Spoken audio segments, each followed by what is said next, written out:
इतना कहते ही चील चिराग अपना रूप बदलकर एक बूढ़ा बन जाता है और मदन भी अपना इंसानी रूप वापस ले लेता है, जिसके बाद में वो चिराग के साथ सबके सामने आता है। अपने पिता के साथ एक अनजान आदमी देखकर वीर बोलता है, पापा ये कौन है? बेटा ये मेरा दोस्त है गिरधर लाल। पहले यहीं रहता था, फिर अपने बेटे के साथ दूसरे शहर चला गया था। आज इतने सालों बाद मेरे से मिलने के लिए वापस लौटा है। अरे वाह, ये दोस्ती तो बड़ी गहरी है। प्रणाम अंकल जी, मैं हूँ मदन अंकल की शतरंज पार्टनर विशाखा। विशाखा, हर वक्त मजाक करना अच्छी बात नहीं है।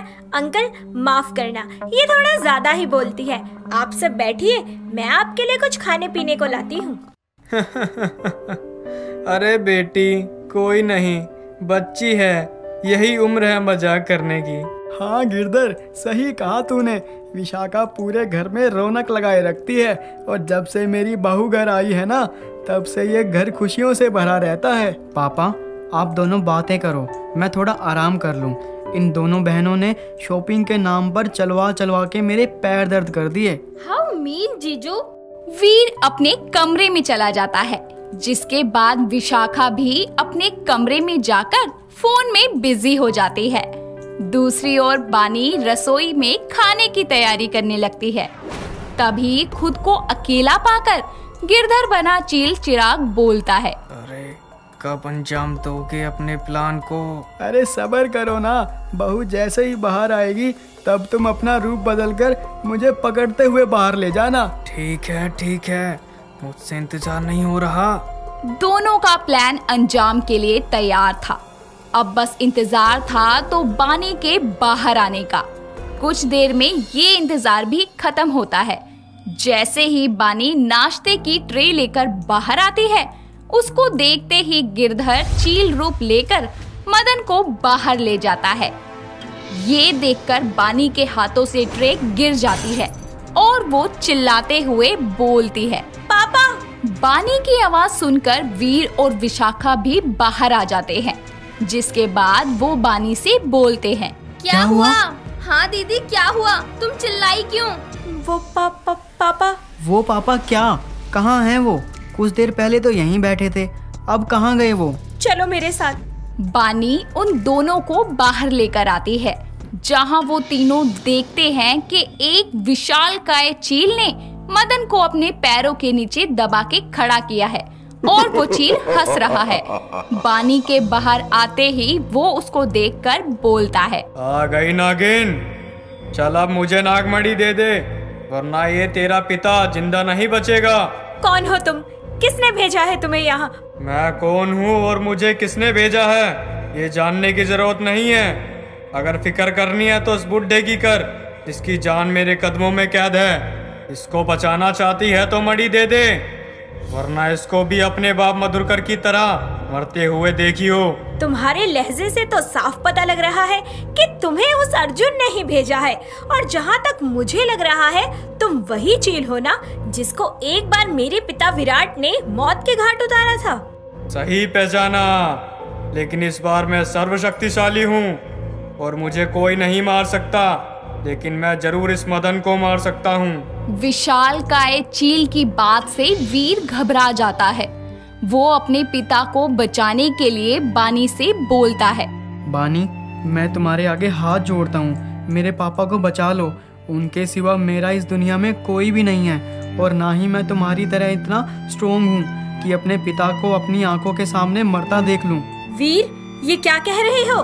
तुम अच्छे से जानते हो ना कि मैं मणि को किसी भी हालत में किसी गलत इंसान के हाथों में नहीं दे सकती। फिर भी पर बानी, मेरे पापा की जान खतरे में है, तुम समझती क्यों नहीं हो? मैं समझती हूँ वीर, पिता को खोने का दर्द क्या होता है मैं बहुत अच्छे से जानती हूँ। कुछ नहीं समझती तुम।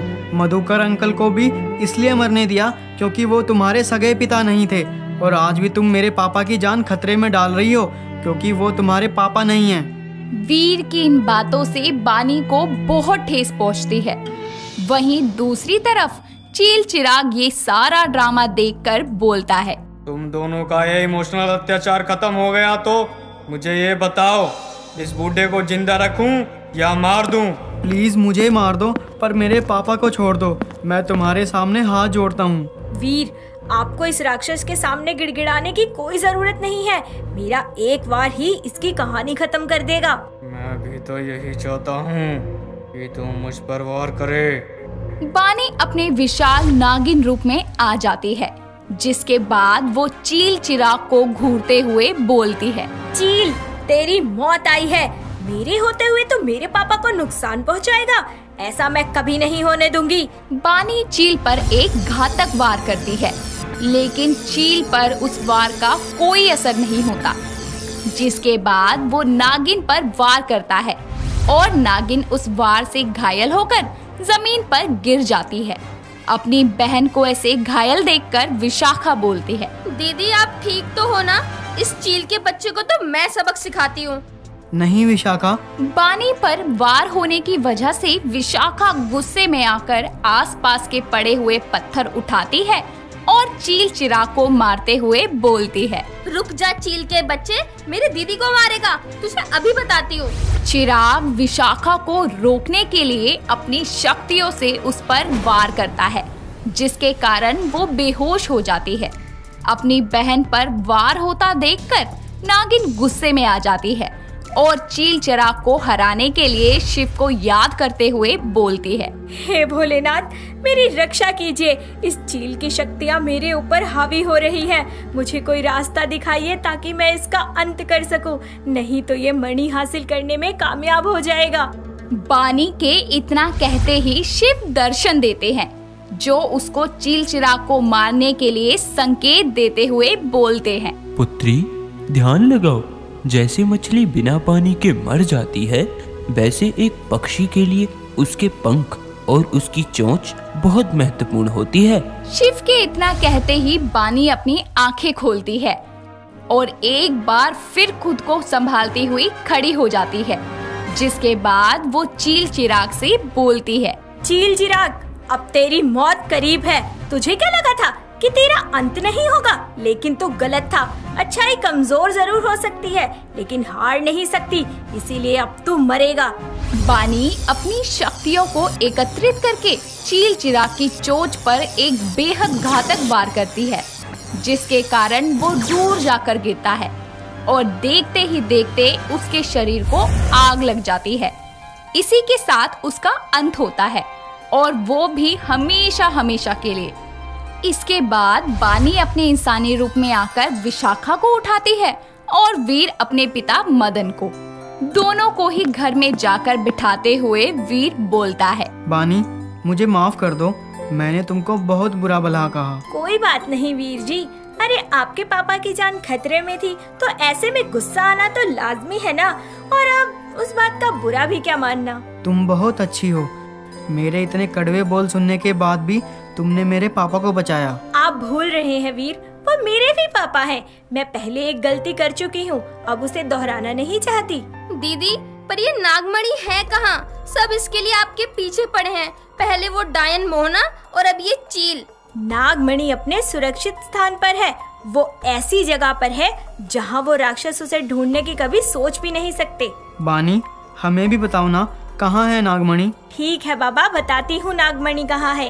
ये उस समय की बात है। नागलोक पर हमले के कारण नागरानी नैना को नागमणि को एक सुरक्षित स्थान पर रखना था, इसीलिए वो धरती लोक के शिव मंदिर में गई थी। वहाँ उसने शिव की मूर्ति में समाई हुई मणि को प्रकट करके अपने हाथों में लिया और उसके बाद में उन्होंने शिव से बोला कि अब उन्हें इस मणि का स्थान बदल देना चाहिए, जिसके बाद में नागरानी नैना मणि लेकर मंदिर से गायब हो जाती है। आखिर नागरानी नैना ने कौन सी सुरक्षित जगह पर उस मणि को रखा है और क्या मणि का राज खुलने के बाद वो सुरक्षित रहेगी? अजनबी की बात सुन के अर्जुन ये जानने के लिए बहुत उतावला हो रहा था कि आखिर वो राक्षस कौन है और कितना शक्तिशाली है। इतने में ही तेज हवाओं के साथ साथ धूल भरी आंधी चलने लगती है। अचानक ऐसा मौसम देखकर अर्जुन नील से बोलता है, ये अचानक से मौसम ने करवट क्यों ले ली? कुछ देर पहले तो ठीक था। शायद उसके आने का वक्त हो गया है, क्योंकि एक राक्षस के प्रकट होने पर ही अंधकार फैलता है। अच्छा, तुम जो कह रहे हो अगर वो सच है तो सचमुच ये कोई शक्तिशाली राक्षस ही है, क्योंकि जिसके आने की आहट ही इतनी भयंकर है तो वो दिखने में कैसा होगा। मुझसे तो अब इंतजार ही नहीं हो रहा। मैं देखना चाहता हूँ कि आखिरकार वो है कौन। इंतजार करो, वो बस आने वाला है। इतने में ही तेज हवा के साथ साथ धरती हिलने लगती है। इसी के साथ हवाओं का चलना बंद हो जाता है और देखते ही देखते एक विशालकाय चील अपने बड़े पंखों को फड़फड़ाता हुआ अर्जुन के सामने आता है। वो पल भर में अपना इंसानी रूप लेता है और अर्जुन से बोलता है, तो तुम हो सरासुर? हाँ, लेकिन तुम हो कौन? मैं वही हूँ जिसकी बात अजनबी कर रहा था। नागवंश का पुराना दुश्मन जो मरने के बाद दोबारा जिंदा हुआ है, अब अपनी मौत का बदला लेने के लिए, साथ ही उस मणि को हासिल करने के लिए। दोबारा जिंदा हुए हो? किसने मारा था तुमको और जिंदा कैसे हुए तुम? मुझे मारने वाला वो नागराज विराट था और मुझे जिंदा अजनबी ने किया है, इसलिए उसको नागमणि लाकर देना मेरा पहला कार्य है। फिर तो तुम सिर्फ मणि पर ध्यान दो, क्योंकि तुम्हें मारने वाले को तो मैं कब का मार चुका हूँ। उस नागरानी नैना और नागराज विराट की समाधि मेरे हाथों बन चुकी है। अच्छा, तो तुम हो उन्हें मारने वाले। चलो बढ़िया है, अब मैं मणि हासिल करके अजनबी के उपकार से खुद को आजाद कर लूंगा। चील, चिराग और अर्जुन की बात सुनकर नील को गुस्सा आ जाता है और वो दोनों को चुप कराते हुए बोलता है, अरे चुप हो जाओ तुम दोनों, यहाँ कोई मीटिंग नहीं चल रही है जो तुम दोनों एक दूसरे को इंट्रोडक्शन देते हुए खुद ही अचीवमेंट्स गिनवाए जा रहे हो। क्या हुआ नील, इतना गुस्सा क्यों कर रहे हो?